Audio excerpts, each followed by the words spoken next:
road to the national championship, and they got there. Oh, they sure did. A rousing welcome home rally just concluded at Gamble Pavilion. You were watching our live coverage right here on Channel 3. And Channel 3's Dennis House and Dee Griffin are live inside Gamble. We're going to turn to them now. Dennis, Dee?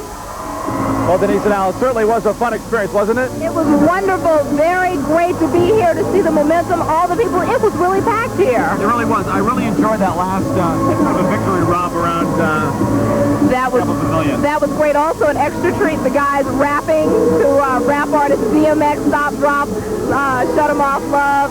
They did a great job. Multi-talented kids here. Yeah, and of course they had to do it to that old Queen hit, We Are the Champions, back from the late 70s. That's right. Lots of people here, and everybody chimed in, especially when they started saying, "We beat Duke." I mean, it's really setting in that we beat Duke. Not only that, but we're #1. Yeah, some of the crowd is actually leaving, as you can see behind us a little bit. Well, what's the best way here? You can see some of them, but some of them are hanging in. They're just sort of basking in the moment. You know what, Dee, was sort of surprised? It's a little bit shorter than I expected. I thought it would be a little longer as well, but you noticed that everybody got to say something. Ricky Moore got up, and that was very touching when he talked as well. And everybody got to say what they had to say. And Jim Calhoun, I think that was really emotional for a lot of people as well. Listening to him say, "Hey, we had our hearts broken by Duke some time ago, but hey, we did the heartbreaking this time." And I think some of those players are a little shy. Yeah, a little bashful. Everybody except Colin, of course. Denise, now back to you. Yeah, nothing shy about Colin there. We were waiting for him to come out and do handsprings. Yeah. I guess they can't hear us that well. All right. Channel 3's Dennis House and Dee Griffin live inside Gamble. It's hard with all of that noise in a place as cavernous as Gamble Pavilion to hear sometimes, especially when you got people milling around. And so we have really enjoyed this ride. We hope you have too. And as soon as we know about that parade, we're going to let you know. Absolutely. We will have complete live coverage, just as we did when the UConn women won their national title. We promise we'll do the same for the men, and then some. Now, why don't we take a look back at the last few moments of the game, the reason that we're here today, the reason there's so many smiling faces out at Gamble. Let's take a look. We beat Duke. Yes, we beat Duke. Here's how they did it.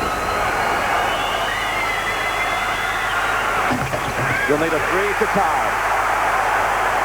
Trajan Langdon's going to take it to length of the floor and try to get it off. He doesn't have a lot of time here. Pressure from Jones. Langdon trips, and UConn has done it.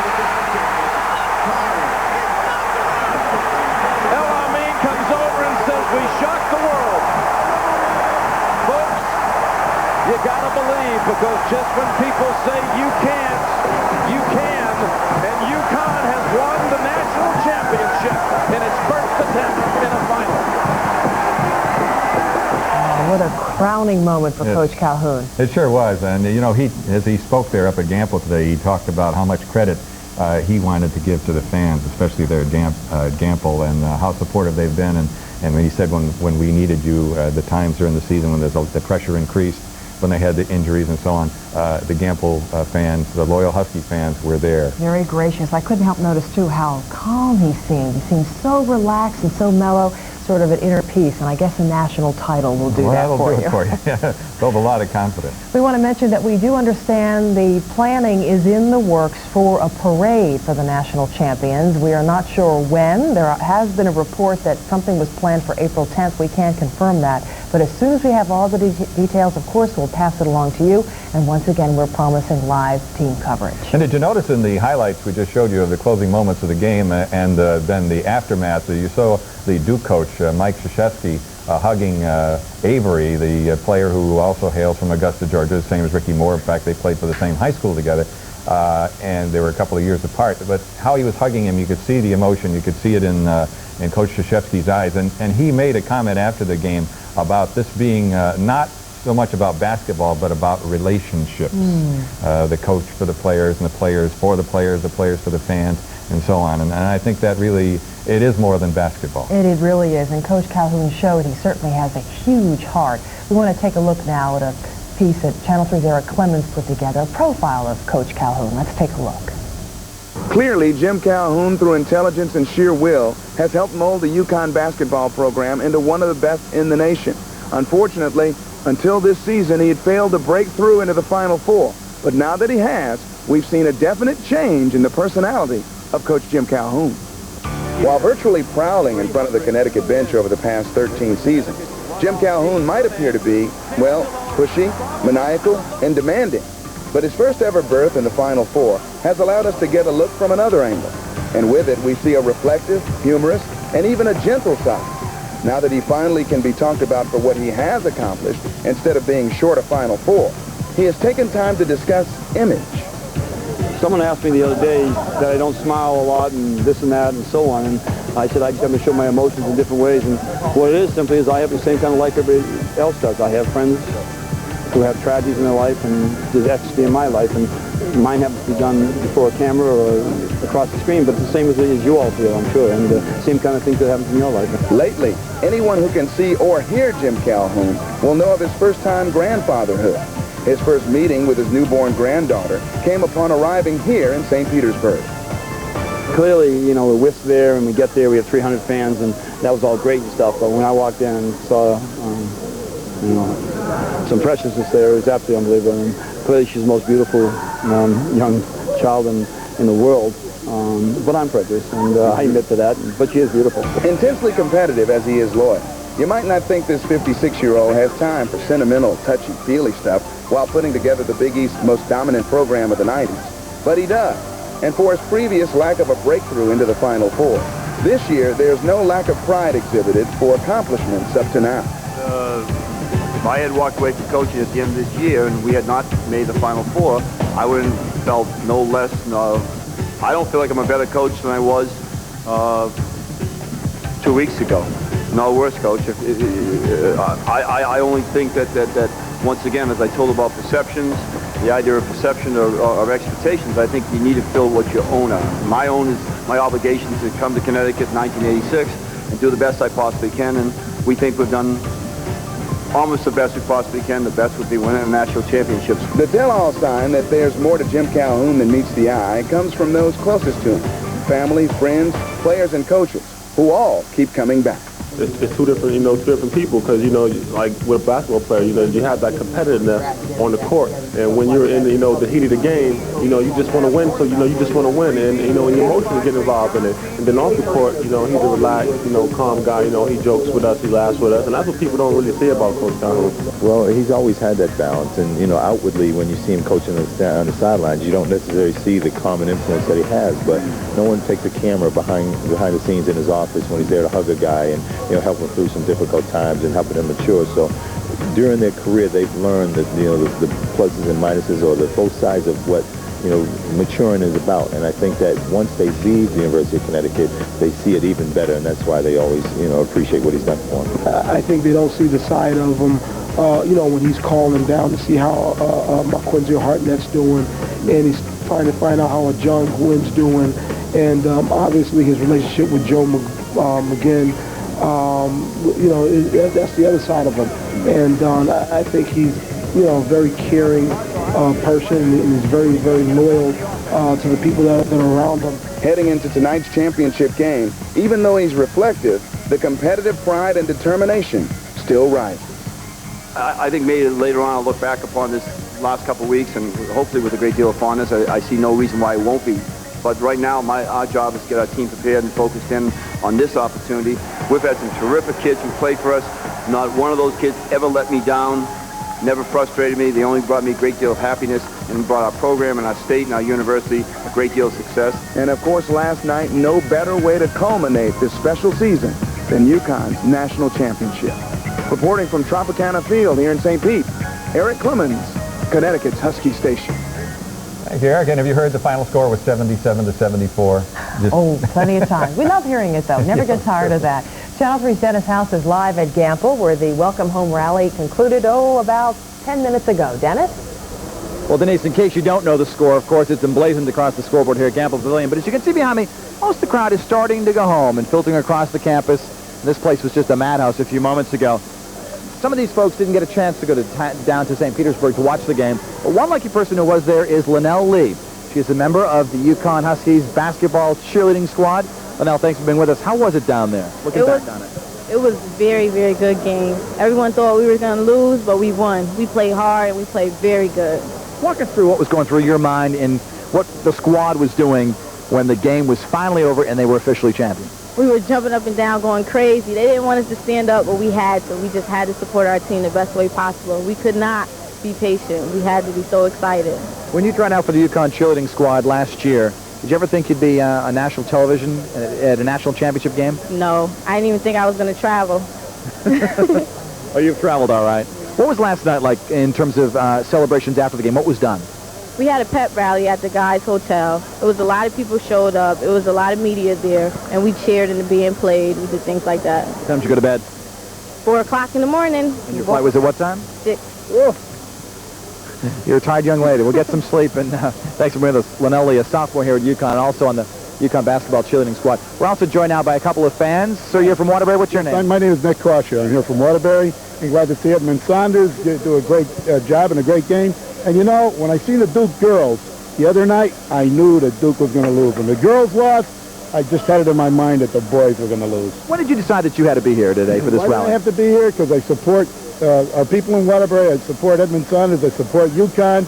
I love the city I live in, and it's nice to see people in our city get ahead, not supporting everybody out here. Very good. Will you have a UConn flag or a sign on your lawn? We already put up the UConn flag in Waterbury. Oh, it's flying right over in Waterbury, Connecticut right now in front of City Hall. We took a picture of that this morning. Look at you. Very good. And one of our younger fans here today. What's your name, sir? My name's Tom Hoyt. And you're from? Stratford, Connecticut. From Stratford. So you had a long ride up here today? Yeah, an hour and a half. What about school today? No, I came right after school. Really? Yeah. You didn't leave early? No, didn't skip, no. Wow. How about that? A devoted, devoted student. What did you get to stay up late last night and watch the game? Yeah. I watched close game. I was nervous with all my friends, but I knew to pull through. You're about 13, 14 years old? 15. 15, all right. Yeah. What does it mean to have your hometown university be national champs to a 15-year-old? It feels great. I've been watching since like 1990, since the last time they played Duke, and it's great to beat them, get them back. And next year, we're going to repeat. Yeah. It sure beats the rallies at Stratford High School, huh? Yeah, fine. All right. Thank you very much for being with us here. As you mentioned earlier, Denise Sanel, there's going to be a parade. That'll be the next big event. Of course, these folks will be, the team rather, will be photographed for all sorts of events. I can tell you that I was talking to a reporter from Sports Illustrated who stayed in my hotel down in St. Petersburg. Now, he tells me that Sports Illustrated is working on a special commemorative issue, which I think will go to presses either tonight or tomorrow and should be on newsstands on Friday. They don't do this for every school. In fact, they did some research, I'm told, to see if they should do one if Duke would win or if Michigan State or Ohio State. This was last week. And they decided that UConn would do very well, that it would sell very well. This tends to be a wealthier state, more educated, more people read and things like that. So they feel it would do quite well. Back to you. Same thing I think they did for the women. Did they not have a special commemorative issue when they became the champs 4 years ago? Yeah, they certainly did. In fact, I was talking to this gentleman Wednesday and then again on Friday after we knew it was going to be, or rather Saturday after we knew it was going to be Duke and UConn, and he said that they weren't planning on doing one for Duke. So, and they seem to have a lot of fan support down in Tampa, but maybe maybe it wouldn't sell well. I don't know. I guess they understand know the their Hartford business better than I do. Current, and the Hartford Current is also getting ready to put out a commemorative edition as well. They are. In fact, I thought that was fascinating. If you noticed this last night, right after the game won, and they were all on the field being, on the court being interviewed by Jim Nantz of CBS. Somebody pulled out a Hartford Current special that had already gone to press. The headlines in Tampa, I believe, on the Tampa Tribune, it said, "You conquered" or something like that. They had some play on the words UConn and a few other things. We've seen some interesting signs out here too. Convinced or something, CONN, and so they have some pretty imaginative minds out here. Mm-hmm. We waited a long time for this day. That's what a winning team will do for you. That's right. All right, thank you. Channel 3's Dennis House reporting live from inside Gamble. That really was quite a game. Do you have a favorite highlight from last night? Well, I sure liked Khalid El-Amin when he did that behind the back pass. I think it was to Freeman, and he scored. And how about Suleiman Wan? When he knocked the ball out of, I don't know if it was Brand's or whose hands, but he knocked the ball up in the air, got the ball, and did a little baby hook. And that was pretty. That was really pretty. big. Why don't we take a look back now at some of the highlights of the game? UConn up early. Battier, the 3, 7-2. This play summed things up early. The scramble for the ball, El-Amin up to Rip Hamilton. Duke still led 9-6. Ricky Moore would give UConn his first lead. It was 12-11 at this point. Then Jake Vostel, defense becomes offense. Kevin Freeman, 26-24. Rip Hamilton would showcase his skills. Through the lane, 36-32 Connecticut. But to end the first half, Trajan Langdon and the foul, Duke 39-37. Second half, Battier, slam, 48-43 Duke. Then, off the miss, Rip all the way. Connecticut on the baseline, 53-51. Ricky Moore would then find Rip Hamilton, but this time even bigger.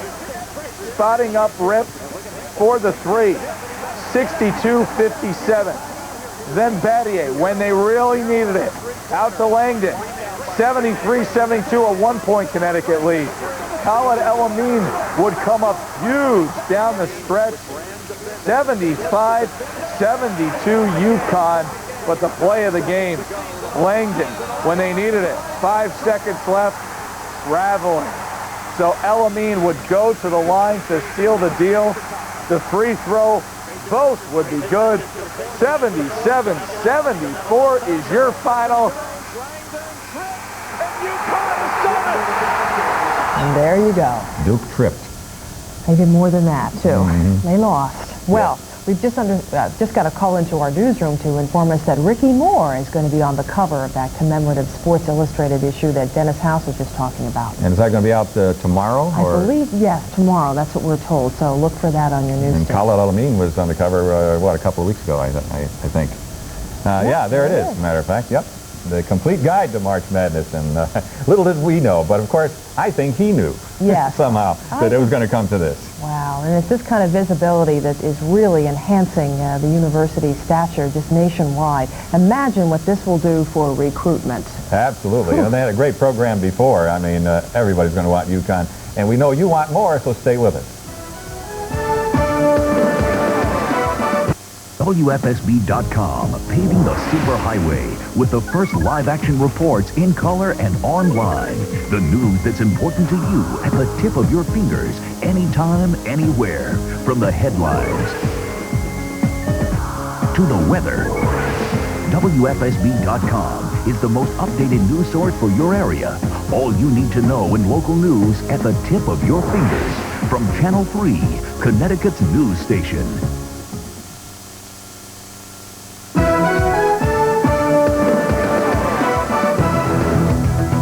This is March Magic, the road to the national championship. We are hailing the national champions, the University of Connecticut Huskies. A welcome home pep rally just concluded at Gamble, and Channel 3's Dennis House is inside the arena and talking to fans. Dennis? Well, Denise, this place is pretty emptied out of fans right now. They're all going home after a long day, and really a long night. Many of them are tired. You know, they stayed up, the game ended and all the coverage ended like around 1 o'clock in the morning, and then they had to wake up early and work on their signs and so forth. And many of them were here, by midday, and this rally didn't start until 4 o'clock. So many of them are going home to rest and, read the papers and watch our news coverage this afternoon to see even more of this big rally. But I'm told by some people who work here in security that there were no major problems putting this whole thing together. Terrific. I was thinking to myself, with all the enthusiasm, the emotion that's flowing, Dennis, what are we going to do now? They won the championship. Just get geared up for the parade, I guess. Yeah, well, the parade, and I didn't catch the date that you and Denise said you heard it might be. I'm sorry, we couldn't hear you because somebody was talking to us. Go ahead. Oh. Did you hear, did you earlier say that you're hearing what day that parade may be? We had heard a report that we can't confirm at this point, that it may be Saturday, April 10th. So we're working on that now, and of course we'll pass along the information as soon as we get it. And of course we'll be covering it live here on Channel 3.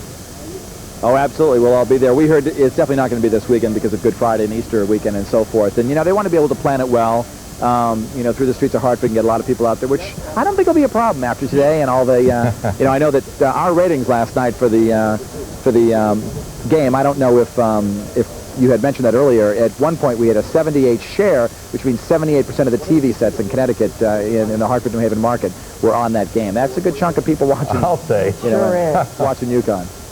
That's wonderful. 8 out of 10 televisions that were on were tuned to Channel 3 watching that game. That's amazing. Yeah.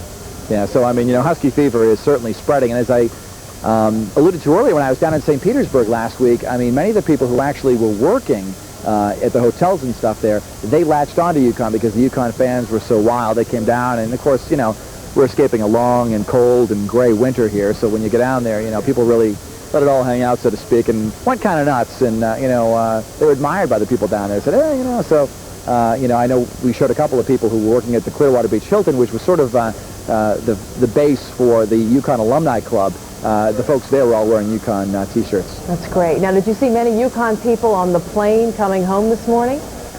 I did. In fact, I flew U.S. Air at 6:45 in the morning, and the pilot got on, and he congratulated you know, all the folks from Connecticut because there were a lot of hats, and they were selling them at the airport.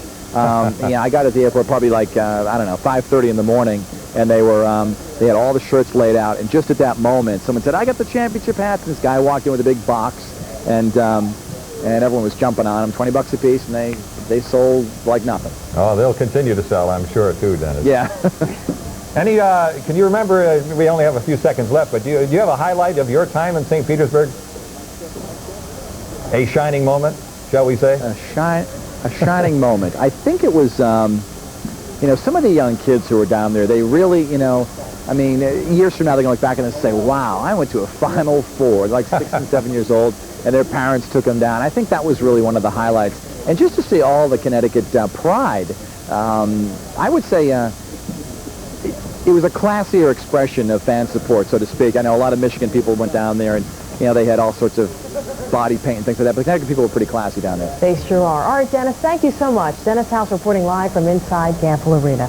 We leave you now with a look of the highlights of the NCAA season, one shining moment, and here it is.